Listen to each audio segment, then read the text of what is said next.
अस्सलामु अलैकुम वरहमतुल्लाहि वबरकातुह। बिस्मिल्लाहिर्रहमानिर्रहीम। इमाम बुखारी रिसर्च एकेडमी अलीगढ़ से शाये होने वाले हफ्त रोज़ा अलजुमा मैगज़ीन 20 मार्च 2026 मुताबिक 30 रमज़ान 1447 हिजरी के मज़ामीन की ऑडियो रिकॉर्डिंग पेश खिदमत है। पहला मज़मून है चांद रात, फ़जीलत और इबादत वाली रात। मोहम्मद फ़रीद हबीब नदवी। हमारे यहाँ आम तौर पर चांद रात को शॉपिंग और इंजॉय वाली रात समझ लिया गया है, जबकि ये बड़ी फजीलत वाली रात है। हमारी अक्सरियत इस रात को फजूल कामों और बेहुदा बातों में गुजार देती है। हमें कोशिश करनी चाहिए कि इस रात की कदर करने वाले बने। ये मत देखिए कि अक्सरियत क्या कर रही है, बस ये देखिए कि मैं क्या कर रहा हूँ और मुझे क्या करना चाहिए। अगर हम अपनी फ़िक्र कर लें और अपने घर वालों को समझा लें तो उम्मीद है कि हमारा नाम उन थोड़े से लोगों में लिख लिया जाए जो इस रात की कदर करते हैं और इसे फजूल कामों में ज़ाय नहीं करते। झेल में इस रात से मुताल्लिक़ चंद बातें जिक्र की जा रही हैं। नंबर 1, रमज़ान के महीने की आखिरी रात को हदीसों में इनाम की रात कहा गया है, यानी इस रात अल्लाह ताला अपने उन बंदों को जिन्होंने रमज़ान में इबादतें की इनाम से नवाजता है। नंबर 2, एक हदीस में है कि रमज़ान की आखिरी रात में रोज़ेदार बंदों और बंदियों की मग़फ़िरत कर दी जाती है। सहाबा इकराम रज़ी अल्लाह अन्हुम अजमईन ने पूछा, ए अल्लाह के रसूल सल्लल्लाहु अलैहि वसल्लम, क्या इस रात से मुराद शब क़द्र है? रसूलुल्लाह सल्लल्लाहु अलैहि वसल्लम ने फरमाया, नहीं, बल्कि अमल करने वाला जब अमल करता है तो अमल के पूरा होने के बाद उसको उसका पूरा अजर दे दिया जाता है। मुस्नद अहमद। नंबर 3, एक रिवायत में आता है कि नबी करीम सल्लल्लाहु अलैहि वसल्लम ने फरमाया, जो शख्स सवाब की नियत से दोनों ईदों की रातों में जागे और इबादत में मशगूल रहे, उसका दिल उस दिन ना मरेगा जिस दिन सबके दिल मर जाएंगे, यानी फितना व फसाद के वक्त, और क़यामत के होलनाक और दहशतनाक दिन में भी उसका दिल महफूज रहेगा। सुनन इब्न माजा। नंबर 4, एक हदीस में जो शख्स 5 रातों में इबादत के लिए जागा उसके लिए जन्नत वाजिब हो जाएगी। नंबर 1, लैलतुल तरविया यानी 8 ज़िलहिज्जा की रात। नंबर 2, लैलतुल अरफा यानी 9 ज़िलहिज्जा की रात। नंबर 3, लैलतुल नहर यानी 10 ज़िलहिज्जा की रात। नंबर 4, लैलतुल जाइज़ा यानी ईद उल फित्र की रात। और नंबर 5, शब बारात। इनमें से बाज़ रिवायत अगरचे सनद के एतबार से कमज़ोर हैं, लेकिन सहाबा और ताबईन से साबित है कि वो इन रातों की कदर करते और इनमें इबादत, ज़िक्र अस्कार और दुआ व मुनाजात का खुसूसी एहतमाम करते थे। इसलिए इसमें कोई शक नहीं कि इन रातों की बिलखुसूस ईद उल फित्र की रात की फजीलत साबित शुदा है। इसी तरह ईद उल फित्र के दिन भी फजीलत आई है और उसे मग़फ़िरत और बख्शिश का दिन करार दिया गया है। चुनांचे रिवायत है कि फ़रिश्ते आज के दिन घूम घूम कर खुशखबरी सुनाते हैं कि मोहम्मद सल्लल्लाहु अलैहि वसल्लम के उम्मती हो, चलो तुम अपना इनाम ले लो, चलो उस मेहरबान रब की तरफ जो बहुत नवाजने वाला और बड़ी से बड़ी ख़ताओं को माफ़ करने वाला है। हमसे बहुत ज़्यादा प्यार करने वाला रब आज के दिन फ़रिश्तों से पूछता है कि अगर कोई मज़दूर अपना काम पूरा कर दे तो उसका बदला क्या होना चाहिए। फ़रिश्ते अर्ज़ करते हैं, ए हमारे मौला, उसका बदला तो यह है कि उसे भरपूर सिला अता किया जाए। मेहरबान मौला फरमाता है, ए मेरे फरिश्तों, तुम गवाह रहना, मेरे इन बंदों ने पूरे महीने जो रातों में नमाजें पढ़ी हैं और दिन में रोज़े रखे, उनके बदले मैंने अपनी मग़फ़िरत और अपनी खुशनुदी का परवाना इन्हें अता कर दिया। अत-तरग़ीब व तरहीब। दूसरा मज़मून है ईद इस्लामी तहज़ीब का हसीन मज़हर। मोहम्मद फ़रीद हबीब नदवी। ईद उल फित्र जो मुसलमानों का सबसे बड़ा त्यौहार है, इस्लामी तहज़ीब का मज़हर है। ईद के दिन इस्लामी तहज़ीब अपनी खूबसूरती और शान व शौकत के साथ हमें नज़र आती है। नीचे इसी हवाले से कुछ गुफ्तगू की गई है। नंबर 1, तौहीद। इस्लामी तहज़ीब की बुनियाद अक़ीदा तौहीद पर है। ये इस्लामी तहज़ीब का सबसे अव्वलीन और बुनियादी उसूल है। ईद के दिन इस अक़ीदे का बड़ा खूबसूरत और ताकतवर इजहार होता है।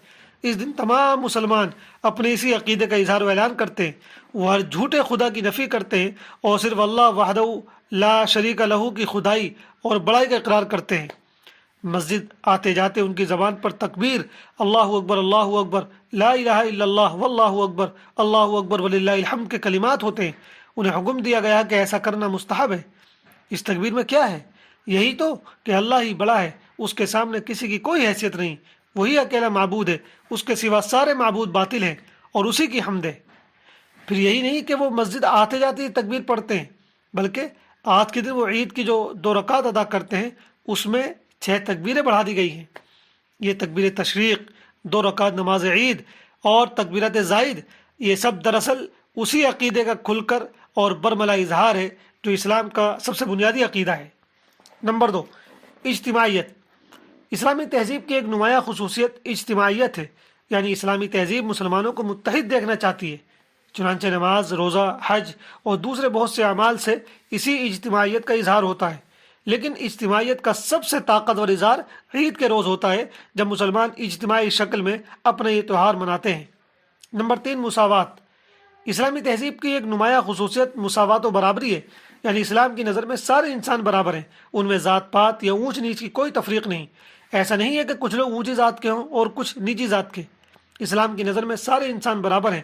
اگر ان کے درمیان فضیلت کی کوئی بنیاد ہے تو وہ صرف اللہ کا تقوی اور اطاعت ہے، نہ کہ ذات پات یا وطن یا رنگ و نسل۔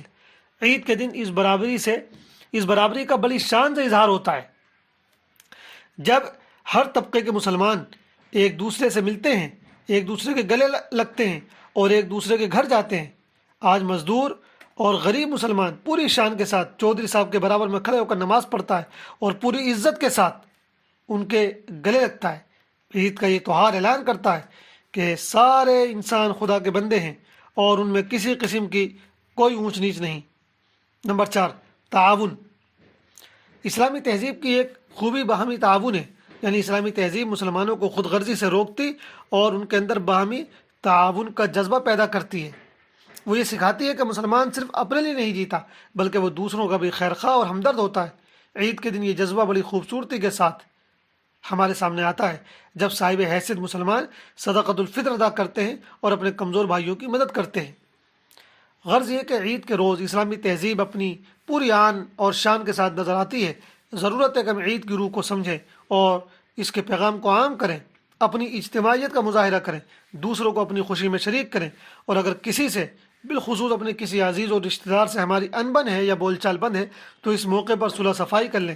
یہ صلح صفائی کا بہترین موقع ہے۔ نبی کریم صلی اللہ علیہ وسلم نے اس بات سے منع فرمایا ہے کہ ایک مسلمان دوسرے مسلمان سے 3 دن سے زیادہ ناراض رہے اور بول چال بند کرے۔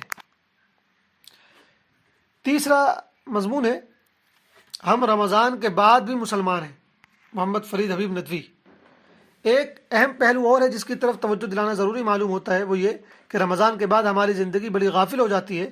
رمضان میں لگتا ہے کہ ہم مسلمان ہیں، اس لیے نمازوں کی پابندی اور عبادات کا شوق نظر آتا ہے، لیکن جب رمضان گزر جاتا ہے تو ایسا لگتا ہے جیسے ہم مسلمان ہی نہیں۔ ہمارے بہت سے بھائی بہنیں فرض نمازیں تک چھوڑ دیتے ہیں۔ وہ رمضان میں گناہوں سے دور رہتے ہیں، لیکن رمضان گزرتے ہی گناہوں کی طرف ایسے بھاگتے ہیں جیسے بچہ چاکلیٹ کی طرف۔ ذرا سوچئے، کیا ہم صرف رمضان کے مسلمان ہیں؟ رمضان گزرنے کے بعد کیا ہم مسلمان نہیں رہتے؟ کیا پھر اللہ کی اطاعت ہم پر فرض نہیں رہتی؟ کیا پھر ہمیں اللہ کا خوف نہیں رہتا؟ رمضان اگر نیکیوں کا سیزن ہے تو غیر رمضان گناہوں کا نہیں۔ ذرا غور کیجئے کہ کون ایسا تاجر ہے جو سیزن میں تو خوب کمائے اور سیزن کے بعد اپنی دکان ہی بند کر دے؟ اللہ تعالیٰ کو ہر موسم میں اطاعت پسند ہے اور ہر زمانے میں معصیت و گناہ ناپسند ہے۔ اس لیے جب رمضان کے مہینے میں ہم نے اپنا رشتہ اللہ سے مضبوط کر لیا تو ہمیشہ اس سے تعلق کو مضبوط رکھنا چاہیے، اور رمضان کے علاوہ دوسرے مہینوں میں بھی تقوی والی زندگی گزارنے کی فکر کرنی چاہیے۔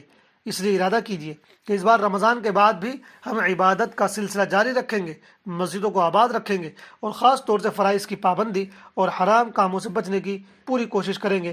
اللہ پاک ہم سب کو توفیق سے نوازے۔ آخری مضمون ہے شوال کے 6 روزے۔ رمضان المبارک کے روزوں کے بعد شوال کے 6 روزے رکھنا مستحب ہے۔ ان روزوں کی بڑی فضیلت آئی ہے۔ اللہ کے پیارے نبی صلی اللہ علیہ وسلم نے ایک حدیث میں ارشاد فرمایا، جس شخص نے رمضان کے روزے رکھے پھر اس کے بعد شوال کے 6 روزے رکھے، گویا اس نے سال بھر کے روزے رکھے۔ مسلم شریف حدیث نمبر 1164۔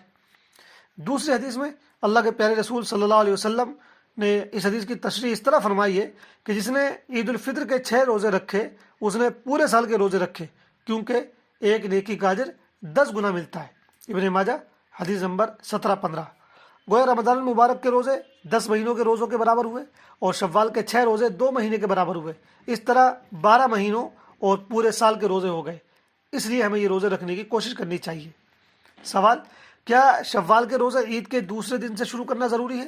جواب، نہیں، دوسرے دن سے شروع کرنا ضروری نہیں، پورے مہینے میں کبھی بھی شروع کر سکتے ہیں۔ سوال، کیا یہ 6 روزے لگاتار رکھنا ضروری ہے؟ جواب، نہیں، مرضی ہے، چاہے لگاتار رکھیں اور چاہے تو الگ الگ کر کے رکھیں۔ والسلام علیکم ورحمۃ اللہ وبرکاتہ۔